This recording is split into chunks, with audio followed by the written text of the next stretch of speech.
বাচ্চা, ঠিক আছে। এরপর আছে ঈগল।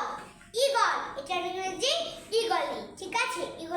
ঈগলের ইংরেজি ঈগলি, ঠিক আছে। এরপর আছে পাতিহাঁস। পাতিহাঁস এর পূর্বে যখন আমরা পাতিহাঁস শিখেছি সেটার ইংরেজি ছিল ড্রেক, কিন্তু এখন যে পাতিহাঁসটা হলো এটার ইংরেজি ডাক, ঠিক আছে। তো এটার ইংরেজি আবার ডাক হলো, ঠিক আছে। তো ফ্রেন্ড, তাহলে আমি তো পড়লাম, তাই তো। এবং আপনারা পৃথিবীর যেখানেই আছেন, ছোট বড় সকলেই আমার এই ক্লাসটিকে দেখবেন। এবং আপনারা যারাই আছেন, তারা যদি বাংলাদেশ থেকে বিদেশে যারাই যান, তারা খালি বাংলা জানেন, তার কোনো ইংলিশ জানেন না, তাই জন্য তারা মন দিয়ে আমার এই ক্লাসটিকে দেখলে আপনি অবশ্যই ইংলিশে কথা বলতে পারবেন। তাহলে চলুন কথা না বাড়িয়ে মূল ক্লাসে চলে যাই। পাতিহাঁসের বাচ্চা, তাহলে আমি লিখে দিচ্ছি duckling. Duckling, D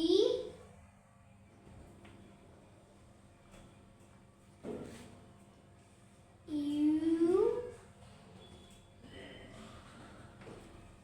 C K, duckling, L I N জি।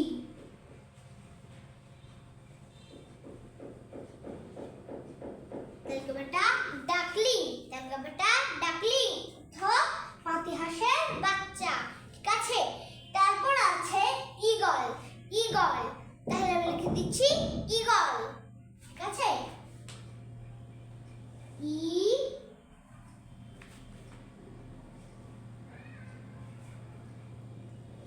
এ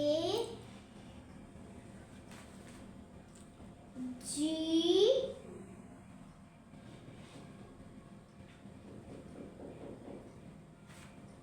এল ই, তাহলে এটা ঈগল।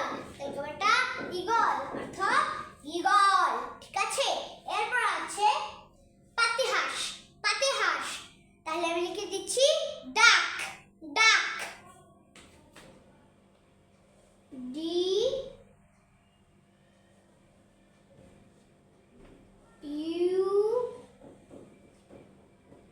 সি কে, তাহলে ওটা ডাক।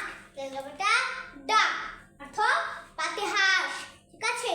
তো ফ্রেন্ড, তাহলে চলুন আজকে আমরা কি কি শব্দ জেনে নিলাম একটু পড়ে নিই।